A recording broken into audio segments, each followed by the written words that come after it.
Gentlemen, ladies, Adam here, in the car, imagine that. Driving to work, trying not to use that stupid clip. I'm too cheap to buy something better to clip the camera to, but I still want to film in the car, so here we go. Anyway, I hope everybody's doing alright. I know I got a lot of response to my last video about collecting and whether it's cool to collect only for collecting's sake, and you all heard my take on it. And one thing I got to thinking about, though, last night actually, when I was kind of driving home and I was thinking about the topic, and I'm like, well, you know, I've went through different phases, but like recently when I kind of came back, I bought I don't know, a dozen or so boxed NES games. And the fact of the matter is a lot of those I probably won't get a lot of play off the shelf. I might play them on my modded Xbox or something, but I don't know that I'll take them out and play them that much. They're mainly shelf filler. But what it is I'm not collecting just to collect. When I got to thinking about it, at least as far as the regular 8-bit Nintendo is concerned, and some of the Genesis stuff, because that was really the first system I ever owned and paid for with my own money, and really enjoyed. You know, I mean, I enjoyed any kind of video games. Pong, we even had a Pong machine back when I was a kid, but it, you know, I'm playing Pong on a black and white TV, you know, and basically I had to play with 2-player. Nobody wanted to play with me, so, you know, that's that. But anyway, what I got to thinking about, and I want to know if this is the same for you all, is I think what I'm collecting in the end now is memories. What I'm collecting now are those memories that are associated with that Nintendo game. Like when I buy Everett and Lendl's Tennis. I remember playing the shit out of that with my my best friend. You know, he got it for Christmas when he got the NES Satellite because it was a 4-player game. We never really played 4-player. I think at one point we did play Kings of the Beach with 4 people, which was pretty cool. But you know, I mean, for the most part, we never used that satellite thing for much anything. But also, like buying the Major League Baseball. Well, I told you, I got that for Christmas one year when I was first got my Nintendo from my grandparents. And even though I don't have my original game anymore, having it in the box complete brings back those memories of that Christmas and my grandparents buying it for me, my grandparents in general, because they're gone now, you know. And it's that association of the memory of it linked to it, I think, is what I'm collecting. At least, like I said, as far as the NES is concerned.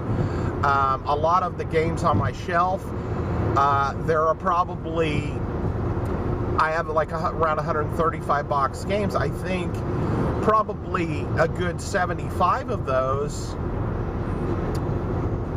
are that's the case. I have memories linked to them. I played them, whatever.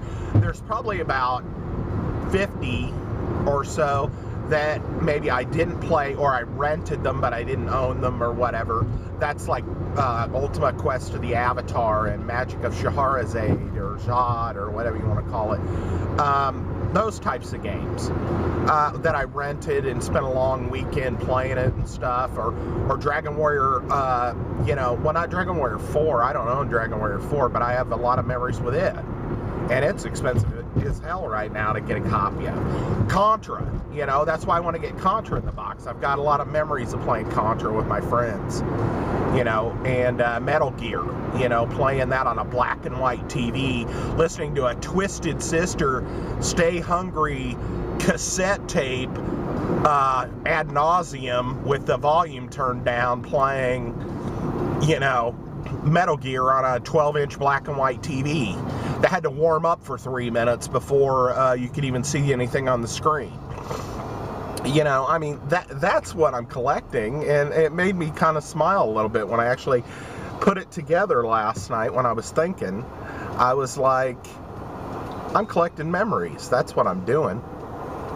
And I don't know. I was just curious if you had ever thought about it that way or not. Even the stuff that I bought that is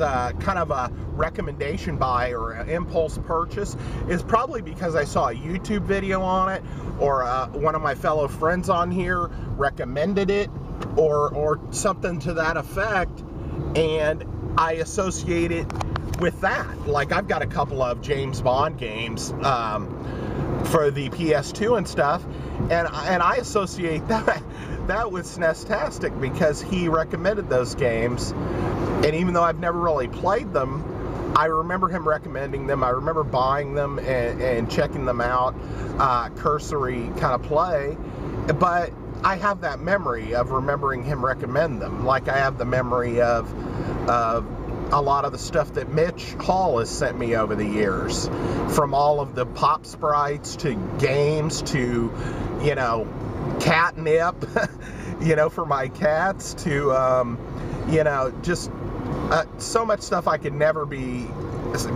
say thank you enough. I'm so appreciative of everything that Mitch and his wife Shannon have ever sent me, and he's just one of the best guys I've ever met. And it's just, that's what it is. It's these games. Like, I went out and bought Resident Evil Biohazard, and I haven't even really played it yet, but I associate that with Vampire Mike over at Sega CD Universe, doing a review on it and kind of recommending it, and he kind of talking to him in his comments about it and stuff. You know, that's what it is. It's not that I'm collecting items, because in the end, and Dead Thumb Gamer, I left a comment for me, and we were talking back and forth, and he made a good comment, and I've always kind of preached this myself. You know, in the end, this is all just junk. I mean, in the end, it's all landfill, you know, filler. Because in the end of the day, at some point, everything's gone. I mean, we're gone, but I mean, even everything is temporary. And because of that, you know, it's just stuff. It doesn't matter. It's like when you see people go through a natural disaster and they survive, and their family and their pets are alive, but they have nothing left, but they're grateful. And that's what I'm talking about. It's that in the end, I mean, when I started YouTube, I remember referring to my collection of stuff as crap or junk, and I still do from now and again. I got all this junk sitting around here, or crap, you know, and it's just like, I just don't put a lot of my self-worth into being, I've got a big collection and I can show it off to people and look at me, and you know, a lot of it is buying those memories, buying those experiences, and showing the video where I bought the game that somebody recommended, and saying, hey Pete, you recommended this, here, check it out, I bought it. You know, so we share a similar experience. Even though he lives across the ocean, we share a similar experience because he has played that same game that I'm playing, you know. And to me, I don't know, for some reason that was just a big revelation last night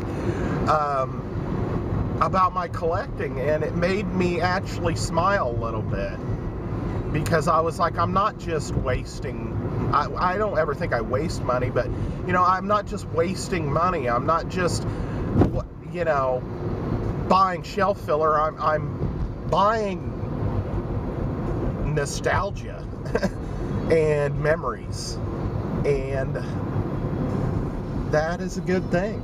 I mean, especially as you get older. I mean, I've told stories on here that I told 7 or 8 years ago that now, you know, my memory's starting to get a little fuzzier on it, but I have those videos to refer back to, and I'm like, oh, that's when I got that game, or that's where I got that game, you know, or that's how much I paid for that, you know, and it's just pretty awesome in the end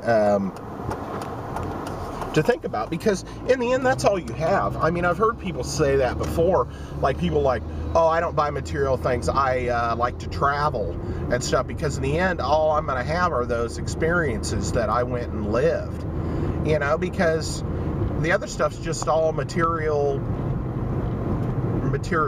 you know, and it could go at any time, anything can happen, but those experiences, you can't take those away from me, you know, because they're in my brain and they're in my heart, you know, from the joy and the sorrow and everything else. So yeah, I just was kind of thinking about that, and I really kind of wanted to share that with everybody, that collecting to collect, I don't think any of us are really in our hearts doing that, just that. I mean, I think in the end, we're associating the items with memories that made us happy or sad or whatever, and that in the end, that's what it is. I could be wrong. It is for me. I mean, when I actually hit the nail on the head and thought about it, I was like, well, goddamn, all this time, that's what I've been doing. And, you know, I mean, really, it's just, it's not a bad thing. It's not a bad thing at all. So, I'm going to sign off. I'm going to keep this one kind of short. Let me know what you think. If you think maybe you're doing the same thing in a way, especially when you're interacting with your fellow YouTubers on here. You know, there's so many guys that have recommended titles that I picked up over the years. You know, like Jughead or Sega of My House or Lawn Boy, post 1975. You know, guys like that. You know, 8-Bit Goomba.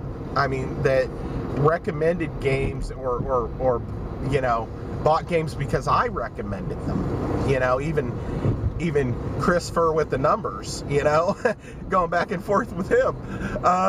He you know, bought XCOM and started checking it out because I had put a lot of my stamp on it, you know, and it is frustratingly fun. Last night, I don't know how many times I played 2 friggin' missions last night because I'm playing it on normal, and it's just, they love to dogpile on normal. The enemies will just dogpile on one of your characters, and just one of them will run up, hit them with a stun wand, and then they can't even move, and then the other ones will just friggin' tee off on them until they kill one of your characters. I mean, you have to be super careful about the way you get characters. You got to keep them kind of huddled up, but sometimes you can't keep them too huddled up because they're firing a friggin' rocket launcher at you.